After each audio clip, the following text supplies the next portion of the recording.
Pai nosso que estás nos céus, santificado seja o vosso nome, Senhor.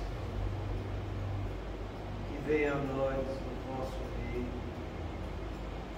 que seja feita a vossa vontade, assim na terra como no céu. O pão nosso de cada dia nos dai hoje, Senhor. Perdoai as nossas ofensas, assim como nós perdoamos aos que nos têm ofendido.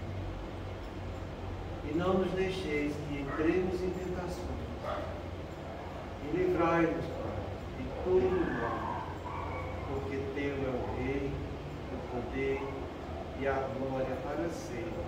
Amém. Espíritos esclarecidos e benevolentes, bondosos mensageiros de Deus, que tendes por missão assistir aos homens e conduzi-los pelo bom caminho, sustentai-me nas provas desta vida. Dai-me força para suportá-las sem murmurar. Afastai de mim os maus pensamentos e fazei que eu não dê entrada a nenhum espírito que tentasse iludir-me e conduzir-me no caminho do mal. Esclarecei minha consciência com relação aos meus defeitos e tirai-me de sobre os olhos o véu do orgulho, capaz de impedir de os perceber e confessá-los a mim. A ti, sobretudo, bondoso anjo da guarda, que mais particularmente velais por mim, e a todos nós, espíritos protetores que por mim vos interessais, fazei que me torne digno da vossa proteção. Conheceis as minhas necessidades, que elas sejam atendidas segundo a vontade de Deus. Que a paz que irradia do coração de Jesus e que abrange toda a terra, possa ser assimilada por todos os corações aqui presentes, tanto encarnados quanto os desencarnados, para que lhe possa dessa paz possamos compreender as leis que regem o mundo espiritual e ter a sabedoria de praticá-las em nossa vida diária. E em nome do nosso Mestre amado Jesus, da equipe espiritual desta casa, da irmã veneranda, dos nossos anjos guardiões e espíritos, solicitamos que a água aqui exposta seja frutificada em nosso benefício. Que assim seja. Damos graças.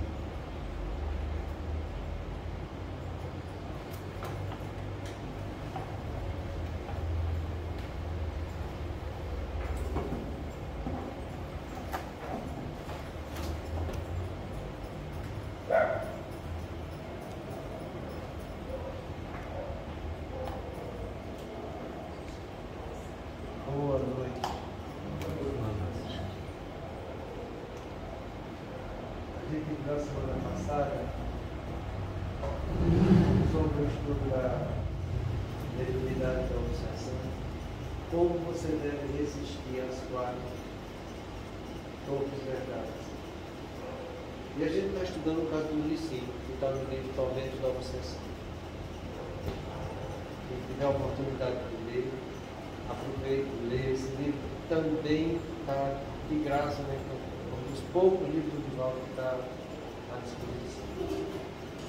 E ele vai contar a história da mediunidade. E ele diz, como a gente viu a semana passada, que a mediunidade foi do planeta a cruz de elevação moral. E prossegue com uma oportunidade de crescimento interior face às aspirações acalentadas de iluminação. A gente viu muito bem essa palavra cruz, o que é que significa em relação à mediunidade. E a gente entende que cruz são sofrimentos, atribulações, alegrias. Cruz são expiações. Expiação é toda vez que eu passo por sofrimento físico e ou moral. E a gente viu também que a mediunidade ostensiva, ela não vem por nossa elevação espiritual. A mediunidade que surge pela elevação espiritual, ela é definida no livro dos médiuns no capítulo que ele define a mediunidade, como formas excepcionais da mediunidade. Lá a gente entende que tem a mediunidade, pode ser nula, latente, patente e excepcional. Nula quando você não tem nenhum, que é no caso do autismo completo, é que nenhum pensamento consegue penetrar o campo mental dele. Latente é a grande massa das pessoas que tem fenômenos ocasionalmente espíritas. Patente é quando esses fenômenos se repetem com frequência, que é o caso do nosso amigo Priscila. E excepcional são aqueles que têm essa faculdade mediúnica por elevação moral sua. São muito raros aqui na Terra. Então a gente pode dizer, sem pensar que vai ser equivocado, que a maioria das faculdades mediúnicas nossas ostentivas são uma verdadeira cruz, uma verdadeira expiação. E todo mundo sabe que expiação, que a pessoa que passa por sofrimento, ninguém gosta de passar por isso. É uma situação que incomoda as pessoas. E esse incômodo vem para que a pessoa possa se redimir diante da lei de Deus. Falei também a semana passada nas mensagens de Humberto de Campos a respeito da mediunidade. Ele mostrando como ela é uma faculdade expiatória. Ele que a grande massa das pessoas, quando mergulham aqui na Terra, se comprometem. Para vocês terem uma noção da gravidade do que é isso, no livro dos médiuns, no final do livro, no último capítulo, tem algumas mensagens que Kardec coloca a respeito da mediunidade como um todo. E uma dessas mensagens é do Espírito de Verdade. Porque a gente sabe que, se não for Jesus, é alguém do quilate de Jesus. Então, é um trabalhador que está nesse grau evolutivo. E lá ele diz que, desde que foi feito o advento do Espiritismo, todas as pessoas com faculdade ostensiva viriam para trabalhar dentro da doutrina espírita. Vê se todas as pessoas que têm faculdade ostensiva trabalham dentro da doutrina. Ou muitas estão fundando ou criando outras formas que a gente chama de mediunismo. Por isso que é muito bem colocada essa palavra coisa. Porque você seguir essa faculdade dentro da doutrina espírita, é preciso muito trabalho e muito esforço. Entenda que fenômenos expiatórios diz respeito a falhas que eu tive no ontem. Foram aprendizagens em que eu cometi erros e eu vou aprender com meus erros. Então a chance de você se iludir no erro é imensa. Essa faculdade vem, como ele mesmo fala aqui, para que ele adquirisse iluminação e paz. E o que é mais grave, é um detalhe que na fala dele aqui, quando ele diz o seguinte: prossegue como oportunidade de crescimento interior. Depois que ele morreu, a faculdade prossegue como oportunidade de crescimento interior. Isso quer dizer que a faculdade mediúnica, mesmo depois que você perder seu corpo físico, você continua tendo a faculdade. Você continua sendo médium. Se você for ver esse livro, Tormentos da Obsessão, o caso único que a gente viu do nosso irmão Evaldo, que estava enclausurado dentro dele, que é feito uma cirurgia espírita, a médium Modesta, que trabalhava com o Inácio Ferreira, em Uberaba, junto lá com o Chico, ela continua sendo médium no mundo espiritual. Nesse livro Tormentos de Obsessão, você vai ver reuniões mediúnicas entre desencarnados o tempo inteiro. O tempo inteiro. Então não pensa você que você vai ser médium aqui e quando chegar do outro lado, essa mediunidade não vai existir. Vai existir. do mesmo modo. Entende? Porque, como ele diz aqui, continua sendo uma oportunidade de crescimento interior. Faça as aspirações acalentadas de iluminação e paz interior. Então, você trabalhar bem a faculdade mediúnica ostensiva, você desenvolver isso, melhorando sua elevação, sua evolução espiritual, você vai continuar lá com os protetores que te cuidaram aqui, trabalhando também no mundo espiritual. Dá para entender bem isso, gente? Porque se você não trabalhar essa faculdade direito aqui, quando você chegar lá, que também continua com essa faculdade vai ser trabalhada pela espiritualidade inferior. Porque ou você serve a um lado ou serve ao outro. E a gente sabe que a faculdade mediúnica é uma fonte imensa de fluidos no mundo espiritual. A pessoa nasce com essa capacidade de ter seus centros de forças de uma maneira que trabalhe, que absorva mais fluido vital para ele mesmo, para que ele consiga trabalhar com essa faculdade, ajudando os irmãos necessitados. Então, se você cai nas mãos da espiritualidade inferior, você está sendo uma usina de fluidos vitais para eles ficarem te vampirizando. Então, precisa muita prudência e muito cuidado com essas coisas. Para que as pessoas que têm essa faculdade saibam estudar direito e ver o grau de responsabilidade que eles têm, não só com eles, mas com o mundo espiritual.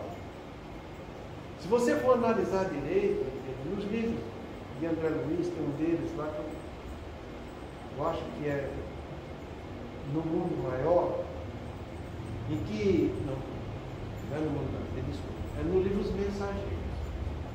Naqueles 14 primeiros capítulos do livro Mensageiros, são todas experiências de espíritas falidos. Você pega qualquer um deles lá, em que eles falam que antes de mergulhar na carne, passaram por tratamentos especiais no nosso lar, para que tivesse condição de desabrochar a faculdade. Quando a gente fala que é uma situação expiatória, que não é pela elevação espiritual da pessoa, entenda que isso só vai acontecer porque no próprio mundo espiritual, o cérebro perispiritual desses irmãos, eles são preparados para que essa faculdade aconteça de uma forma em que eles ainda não têm o merecimento de Deus. Então, isso tudo mostra a gravidade com que a gente deve encarar isso. Porque a gente vai estar recebendo talentos que ainda não temos posse dele. Lembra da parábola dos talentos? É isso que acontece da pessoa quando vai encarnar aqui com essa faculdade ostensiva. Ele é tratado para que essa faculdade surja, independente do seu grau evolutivo. Então, se ele não usar bem o talento, o que é que Jesus falou que ia acontecer? Tira esse talento e lá você vai ser lançado, onde você vai ter choro e ranger de dentes. É o que acontecia com esses irmãos. Um deles veio com a faculdade de ter a vidência de vidas passadas. E quando chegou aqui, ele se encantou pela coisa. E começou a procurar seus antigos amigos no mundo espiritual, encarnados que participaram com ele de experiências anteriores. E o que é interessante é que quando ele desencarnou, ele ficou mais de 10 anos na espiritualidade inferior sendo vampirizado com essa faculdade. E depois que foi recolhido, André Luiz descreve as crises que ele tinha, revivendo as coisas das encarnações anteriores sem controle nenhum. Então é muito importante a gente ler para conhecer o que é que significa essa cruz chamada mediunidade. Porque são muitos, gente, eu falo isso, o Rangel está aqui comigo há muito tempo, ele sabe disso também. Quantos irmãos nossos que a gente atende com essa faculdade ostensiva, que a gente pede para que estude, pede para que se oriente, para que eles tratem isso com carinho, com cuidado, e a grande maioria deles não levam a sério. Não levam. E depois que uma faculdade se abre para o mundo, não pensa que é você que vai fechar, porque a faculdade é sua, mas a propriedade é deles. A faculdade é um atributo do encarnado, mas ela é trabalhada pelos desencarnados. Então os desencarnados é quem vão ditar a forma de trabalho que o médium vai ter. Então não é você dizer, mas eu não quero isso para mim, eu vou fechar essa porta. Não é desse jeito. Se a porta se abre e se você não se cuida, qualquer porta aberta serve para qualquer um que queira entrar. Então tenha prudência, tenha bom senso. Porque essa faculdade não foi dada por acaso. Porque não existe acaso na lei de Deus. Isso aí não existe. Então, ela fica na forma em que você está vivendo encarnado e ela continua no mundo espiritual. É algo que se você fez por merecer, olha a parábola de talento.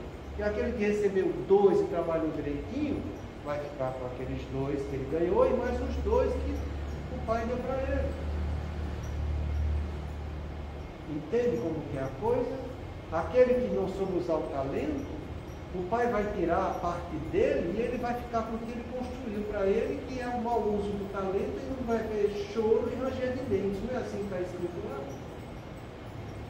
Então o que tinha de divino em você que ele te prestou vai ser retirado. E você vai receber de conformidade com o que você fez. Daí a importância que a gente tem de estudar muito com profundidade a doutrina espírita. E saber que se é uma cruz, se é uma tribulação, se é algo que ainda não faz parte de um domínio meu por merecimento, eu vou precisar não só de estudo de minha parte, mas de pessoas também que têm essa faculdade e de pessoas que têm conhecimento sobre isso, para ajudar a carregar essa cruz. No meio desses mensagens que tem no livro dos mensageiros, tem um que veio como esclarecedor, como doutrinador, e que ele mesmo fala, seria doado para mim 6 médios que ficariam à minha disposição para que eu ajudasse a encaminhá-los no caminho correto, para que a gente trabalhasse junto, um amparando o outro. Não pense você que faculdade mediúnica serve para você trabalhar isoladamente. Todo médium ostensivo trabalhando isoladamente, isso é igual a uma só palavra, chamada de obsessão. Porque ninguém é bom juiz em causa própria. A gente precisa trabalhar sabendo que o trabalho é feito por eles e entregar o trabalho para os outros, para que os outros analisem o nosso trabalho. É assim que deve ser feito. E é assim que a gente deve ser orientado, pessoal. Porque se você não carregar direito a sua cruz, a coisa muda. E é a respeito dessa palavra cruz que eu trouxe algumas mensagens de Jesus, para que a gente analisasse. Porque todo mundo quer Jesus do seu lado. Ou tem alguém que não quer? Eu pergunto isso constantemente no meu consultório. Todos dizem que querem. Ninguém diz que não quer. Então isso serve não só para a faculdade mediúnica, mas serve para tudo na nossa vida. Porque Jesus tem essa peculiaridade. E com poucas palavras, ele diz princípios que servem para uma enormidade de situações. Uma delas que a gente vai estudar agora é sobre a mediunidade, mas serve para tudo. Porque se você não tem essa faculdade ostensiva, com certeza você tem essa faculdade intuitiva. E é muito bonito a faculdade intuitiva. Se você for ver no livro Os Domínios da Mediunidade, uma protetora que no final da reunião vai fazer uma prece de encerramento, e ela faz essa prece de encerramento exclusivamente por faculdade intuitiva. E a beleza é tão grande que André Luiz se assusta com a coisa. Quando ela se concentra, começa a falar, e ele vê apenas um facho de luz que chega até ela. E ele pergunta para o Aulus: onde é que está o protetor dela? Eu não estou vendo ninguém aqui para dar essa mensagem. E ele fala: esse protetor dela sabe Deus onde está. Mas ela se comunica intuitivamente com ele, em virtude do trabalho que ela vem exercitando ao longo da vida, exercitando essa faculdade da maneira correta. É uma mensagem que ela dá sobre o pensamento.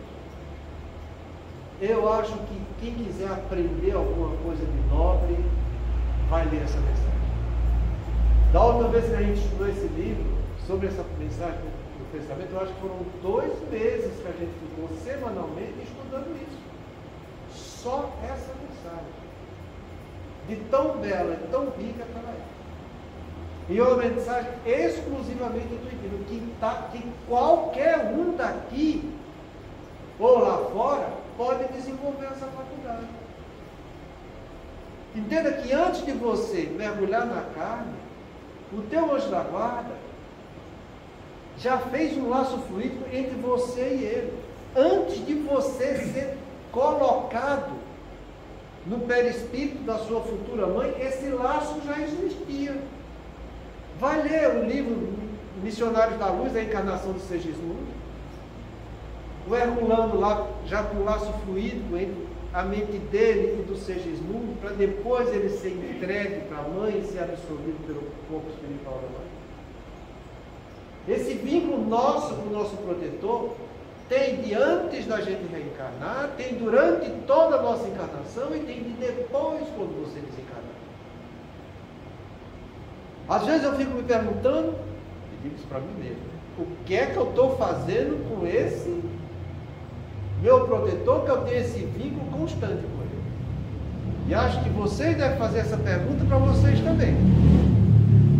Principalmente alguém que está tendo alguma afronta da espiritualidade inferior. Porque todos nós temos isso. Todo mundo que chega numa casa espírita para fazer atendimento fraterno sempre vem com sofrimento. E sempre vem pedindo ajuda. Mas ela não consegue entender que a ajuda já está ao lado dela. E ela poderia estar usando essa ajuda em benefício dela. Não está porque não quer. Porque a opção dela foi outra. E aí começa a primeira encrenca que a gente tem que enfrentar. Porque a gente tem que ajudar o que está sofrendo, mas a gente também não pode fugir da verdade para com ele. Amparar nós vamos, auxiliar nós vamos, mas o que a gente vai fazer é uma colaboração. Colaborar é eu ajudar aquele que está laborando. Eu não vou fazer no lugar dela que está necessitada. Eu vou orientar para que eu possa colaborar com ela, se ela fizer a faculdade. Então, todos nós temos essa faculdade intuitiva. E a gente se pergunta, por que é que ela não está tão atuante? Porque as nossas escolhas são outras. Porque as nossas escolhas não residem no lado espiritual. As nossas escolhas residem no lado animal, humano que a gente está vivendo. Quando a gente vê a classificação dos espíritos, está lá, espíritos inferiores. Predomina a matéria sobre o espírito. Espíritos bons predominam o espírito sobre a matéria. Então, quando você dá vazão para o seu lado material, animal, humano, para as sensações do corpo, quando você está visando só emoções e não trabalha sentimentos, você escolheu se vincular com espíritos inferiores. Você escolheu se afastar da espiritualidade superior, que Deus te deu de presente, mas que você recusa. O que é que acontece quando eu me vinculo com o que é inferior? Eu vou ter cada vez mais sofrimento. No começo é até bom curtir as emoções que o corpo dá. Porque isso acalenta o nosso desejo e satisfaz o nosso luxo. Mas tudo que é do lado material se acaba uma hora. E olha que se acaba rápido, hein? A vida passa como um pulo. E depois que meu corpo começa a entrar em decrepitude, aquelas emoções já não conseguem mais tanto me encantar, eu começo a sofrer pelo desgaste fluídico que eu ocasionei comigo mesmo, me vinculando com a espiritualidade inferior. Porque é desse jeito que acontece conosco. Entendam. Eu vou dar só um exemplo. No livro Sexo e Vestido. E esse exemplo é bom. O Cláudio está lá, no domingo de manhã. Chega o Moreira, que é o seu espírito obsessor. E Cláudio está lendo o jornal, de pijamão, numa polpa, domingão. Aí o Moreira bate no ombro dele e diz: eu estou com sede. Eu quero beber. Eu estou com sede. Eu quero beber. Ele sente a emoção do obsessor.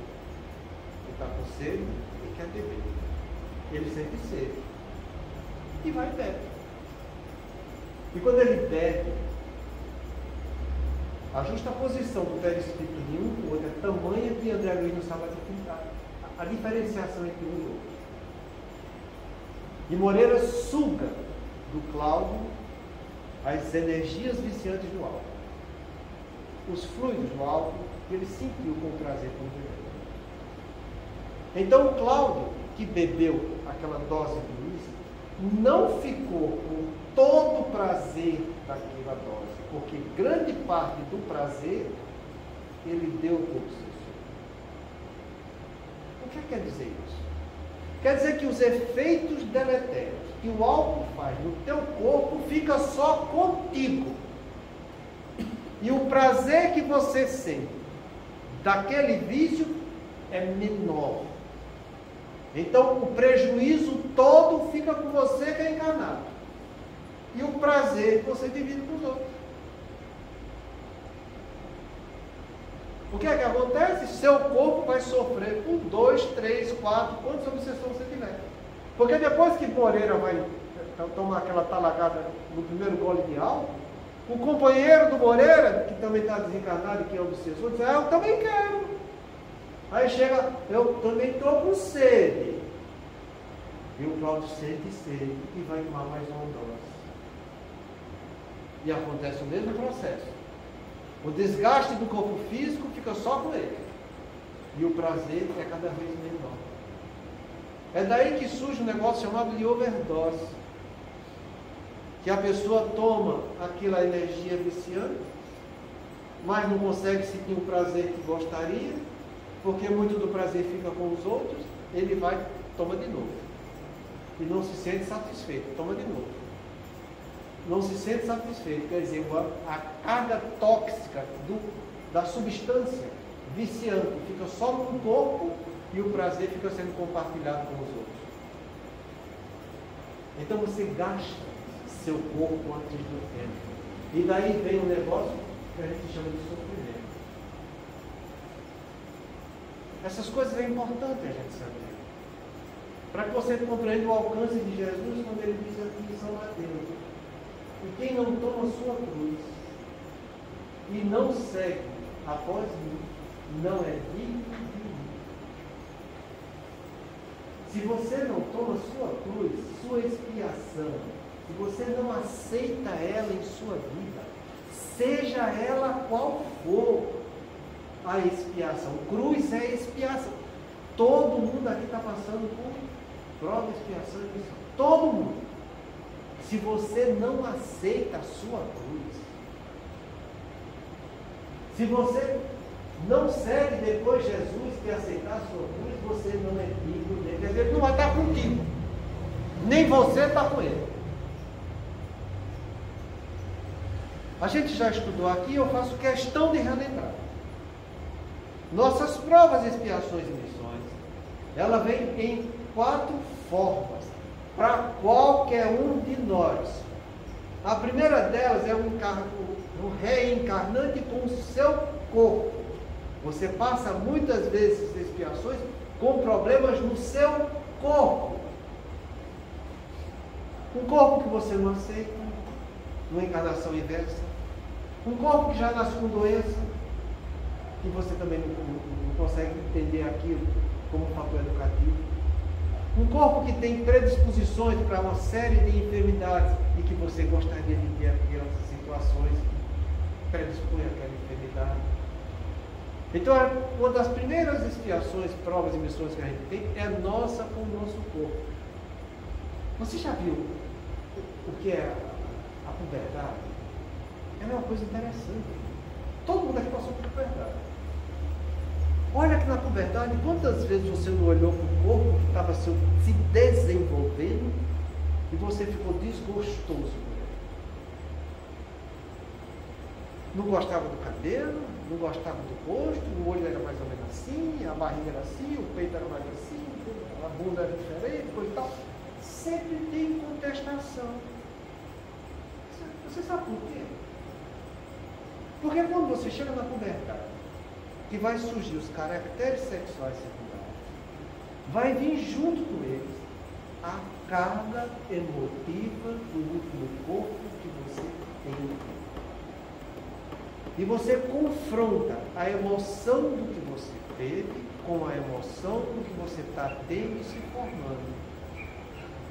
E como a gente sempre está passando por provas e expiações de vidas passadas, muitas vezes vai entrar em conflito. Aquele corpo que eu tinha, que eu me deliciei fazendo muita coisa errada, que agora eu não vou estar encontrando no corpo que eu tenho, porque eu falhei na encarnação passada.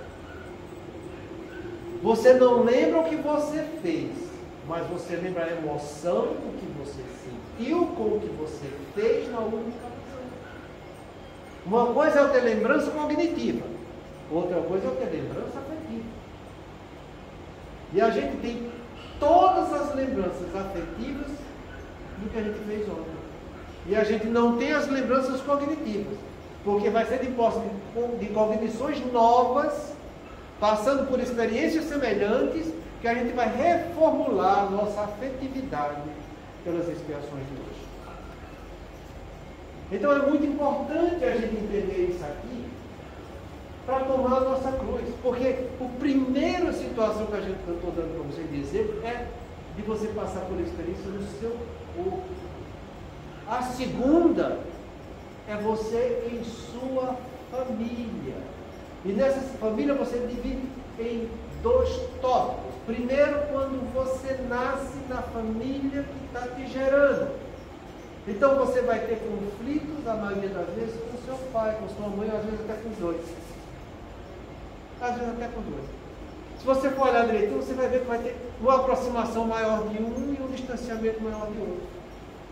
Não é à toa que isso acontece. Isso faz parte do nosso benigramento. Vou dar um exemplo para vocês também do livro Missionários da Luz, a própria encarnação do Sergifundo.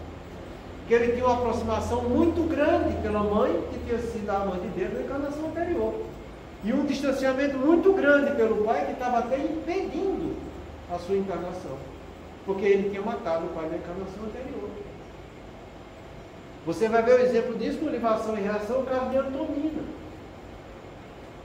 Onde o pai dela tinha grande aproximação, a menina tinha grande aproximação pelo pai, que tinha sido amante da encarnação anterior. E o filho tinha uma rejeição imensa pelo pai, que tinha sido o futuro esposo da mulher que ele teve na encarnação anterior. Então, é essa forma de um pilar expiatório que a gente tem, é na família que a gente mergulha. E também na família que a gente constitui que vão ser nossos filhos. Entenda que nossos filhos não são santos. Nossos filhos também têm seus problemas e têm nossos problemas com eles. Como eu dei o exemplo da Antonina, tinha um filho que tinha uma grande atração pela mãe, tinha sido o esposo dela na encarnação anterior. E as filhas que tinham uma certa rejeição, tinha sido amante do esposo dela nessa encarnação. Então, é aí que está um dos pilares que a gente está passando por expiações. É uma das cruzes que a gente tem. A outra cruz que a gente tem, okay, é de nós com o restante da nossa família como um todo. Okay? E principalmente com o cônjuge que a gente escolheu como príncipe ou princesa encantada. Essa aí é complicada. Porque a maioria das pessoas acha, quando encontra a sua outra cara metade, entende, que acharam a outra banda da laranja. E não é assim. Não é assim. A grande maioria das encarnações nossas entre os cônjuges são expiatórias. No livro Nosso Lar ele fala isso. Você tem 4 tipos de relacionamento conjugais. Tem um missionário, por exemplo, a mãe de André Luiz, com a reencarnação que vai ter com o marido. Ela numa esfera superior e ele nas trevas lá embaixo. Você tem uma encarnação, um laço por amizade. Por exemplo, é o caso de Tobias, que casou com a alma que era de companheiro espiritual dele, ela morreu, depois ele encontrou uma amiga, casou novamente e constituiu a família. E no nosso lado estavam os 3 vivendo juntos. Você tem aquele que é por similaridade de evolução espiritual, que são os afins. Entende? E você tem o que é a grande maioria, que são os expiatórios. Os 2 devem para Deus. A gente sempre falou para vocês aqui, nossa primeira dívida é entre nós e Deus. Por isso que o mandamento primeiro é amar a Deus. Os 2 devem para Deus. E os 2 podem se sentir atraídos um pelo outro pelas dívidas que têm, para que um consiga ressarcir diante do outro, se harmonizando com Deus. É aí que está uma das grandes cruzes que a gente tem. E isso é uma cruz tão pesada, porque hoje em dia, a permissividade que tem aqui no mundo, tem trabalhos hoje mostrando, trabalho de 2018, 2019, que 50% dos casamentos atuais serão desfeitos nos próximos 15 anos. Isso é estatística. E que dos 50% que não forem desfeitos, 25% ainda vai se desfazer com a continuidade do casamento. Para você ver a responsabilidade que existe hoje em dia quando você faz um consórcio matrimonial. Então você tem provas e expiações com o seu corpo, com a família que você nasceu, que você constitui, com o seu cônjuge, e depois tem no meio socioeconômico. É no como você trabalha, a sociedade onde você vive, os comprometimentos que você tem com a profissão e assim por diante. Então é aqui que está a nossa cruz. Cada um pergunta para dentro de si. Onde é que a cruz está mais pesada? Sou eu com o corpo que eu tenho? Sou eu com os pais ou com os filhos que eu tenho? Sou eu com minha mulher ou com meu esposo? Ou sou eu no meio socioeconômico? Se você for analisar direitinho, você vai saber muito bem onde é que a coisa está pegando. Para que você, tome sua cruz, aceite a expiação. É esse o corpo que eu tenho, que é instrumento do meu trabalho, que seja bem-vindo. Cuidarei dele com carinho. Se tenho diabetes, farei dieta, comer meus remédios. Se tem distúrbio de colesterol, também farei minha dieta e tomarei meus remédios. Entende? Se é esse o corpo que eu aceito, aceitar é eu saber abraçar o que eu tenho de positivo para que fique melhor, e eu abraçar o que eu tenho de negativo para que eu torne isso positivo. Aceitar é um fenômeno proativo por excelência. Então, se você tem faculdade mediúnica, abraça sua cruz. Se você tem outros problemas, como esse que eu já falei aqui, abraça sua cruz. Para que depois que você aceite, e a gente já estudou que a autoaceitação é uma das fases do auto-amor, para que você, depois de aceitar, você seguir Jesus. Compreenda que é um encadeamento de ideia. Não pense você que você vai estar dizendo que está seguindo Jesus e você não está aceitando a mulher que tem. Ou os filhos que Deus lhe deu. Ou os pais que você mergulhou nesse lado. Ou o corpo que você não está aceitando. Não seja hipócrita. É isso que Jesus está falando para a gente. Não seja rebelde diante da vida, querendo ser santo diante dele. Seja verdadeiro, aceite sua cruz para depois seguir Jesus. E depois seguindo, você ser digno dele. Você ser merecedor que ele esteja ao seu lado. Jesus vem para o teu lado por merecimento. Você aceitando a vida como uma dádiva de Deus. Você praticando o dever consciencial diante da encarnação que você está tendo. E você sabendo que você é um aprendiz diante da vida. São os 3 pilares de saúde espiritual. Sentimento de aprendiz, dever consciencial e aceitação da vida. Então que a gente compreenda essa frase de Jesus, porque todo mundo quer Jesus do seu lado. Mas estamos fazendo por onde merecer esse Jesus do nosso lado? Estamos aceitando a vida como ela está sendo, dada para cada um de nós? Estamos realmente seguindo Jesus? Quer dizer, eu estou estudando o Evangelho de Jesus para que ele sirva de alguma coisa na minha vida? Que é aquela pergunta que eu sempre mesmo faço para mim, faço para vocês também, que vocês façam esse questionamento. De que é que se viu o Evangelho de Jesus para a minha vida no dia de hoje? Porque se não se viu de nada, eu não estou indo atrás dele. Se eu não estiver indo atrás dele, eu também não sou digno dele. Então eu digo o que quero, mas não faço por onde merecer. O merecimento é a lei da vida, gente. A cada um será dado segundo o seu merecimento. Essa é a lei de Deus. É a lei do merecimento. O resto é tudo criação do homem. E imaginação barata, gente. Então, se você tem faculdade mediúnica, se você tem alguma prova, expiação para passar, alguma coisa, que você faça isso. Porque hoje no mundo espiritual está cheio de irmãos nossos que desperdiçaram a vida e ficam procurando o que fazer, vagando aqui na terra, ou então caindo nos braços dos irmãos trevosos, ou então sofrendo no umbral. Que a gente não siga esse mesmo caminho.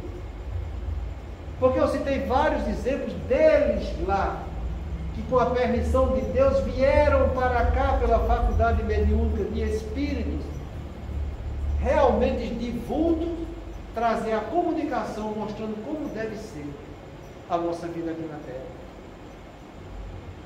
Então, cuidado, porque a gente, se não fizer isso, e se não seguir isso aqui, eu não serei merecedor desse outro. A coisa é bastante direta e objetiva. Não tem meio termo. Porque ninguém há de servir a 2 senhores. Ou há de amar um e rejeitar o outro. É sempre desse jeito. E se você quer ser espertinho, como todo bom brasileiro gosta de ser, dizendo que vive de mais ou menos, entenda que você já se condenou, porque é como está no Apocalipse. Por não seres quentes nem frios, o Pai Eterno diz: eu vos vomitarei. Você que gosta de viver de mais ou menos, nem é quente nem é frio, Deus colocará você para fora dele. Você não vai receber a energia divina. Então, mais ou menos, ele é duplamente culpado. Ele sabe o mais, ele conhece o mais, mas ele se conforma com a sua inferioridade vivendo menos. Então, cuidado, porque a forma mais comum da gente ser mais ou menos é você querer viver de licença moral. Eu fiz certinho, hoje, amanhã eu posso fazer erradinho. E aí você dança, que você está vivendo de mais ou menos. Mas já chegou o nosso horário. A semana que vem a gente vai estudar o próximo ensinamento de Jesus, que é parecido com o primeiro. Esse primeiro está em São Lucas e está em São Mateus. O outro está em São Mateus, em São Marcos e em São Lucas. Esse aqui é que é complicado, sabe? Porque está nos 3 evangelhos. 3. Imagina quantas vezes Jesus falou isso para que ficasse gravado nos 3 evangelhos. Imagina a importância disso.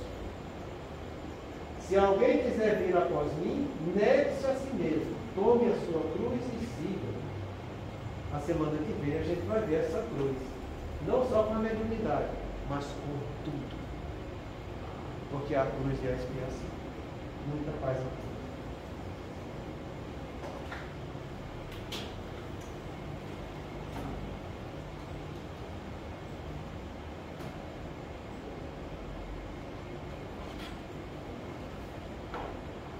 Façamos nossa prece.